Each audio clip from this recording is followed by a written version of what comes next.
Shocking వార్త అందుతోంది. యూసఫ్గూడలో జరిగిన బస్సు ప్రమాదానికి సంబంధించిన వార్త ఇది.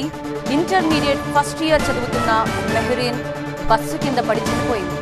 దానికి కారణం ఆమె బస్ ఫుట్ బోర్డ్ మీద ప్రయాణం చేయడం. అయితే బస్సు రన్నింగ్లో ఉండగా ఆమె దిగే ప్రయత్నం చేసింది. ఇలా అందరూ చూస్తుండగానే బస్సు ఆమె పైనుంచి వెళ్ళడం, ఆమె అక్కడికక్కడే చనిపోవడం అంతా జరిగిపోయింది. సో టర్న్ అవుతున్న సమయంలో ఈ ప్రమాదం జరిగింది. బస్సు నుంచి దిగడంతో ఆమె వెనక చక్రాల కింద పడిపోయింది. ఇది ఒళ్ళు గగురు పొడిచే దృశ్యాలు ఇవి. శరీరం పైనుంచి బస్సు వెళ్ళడంతో అక్కడికక్కడే చనిపోయింది ఆమె. సీసీటీవీలో ఈ దృశ్యాలన్నీ రికార్డ్ అయ్యాయి. బస్సులో ఫుట్బోర్డ్ ప్రయాణం చేసేవారికి, అదేవిధంగా బస్సు రన్నింగ్లో ఉండగా ఎక్కడం దిగడం చేసేవారికి ఈ ప్రమాదం ఒక హెచ్చరిక.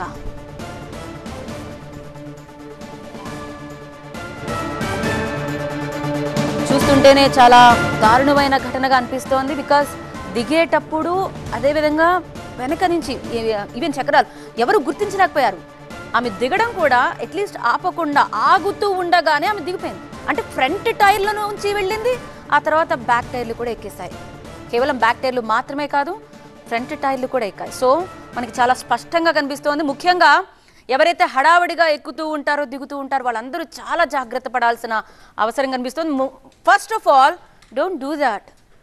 ఎప్పుడు ఏ ప్రమాదం ముంచుకొస్తుందో మనం చెప్పలేం. ఒక్కసారి ఈ ప్రమాదాన్ని ఒక హెచ్చరికలా తీసుకోండి.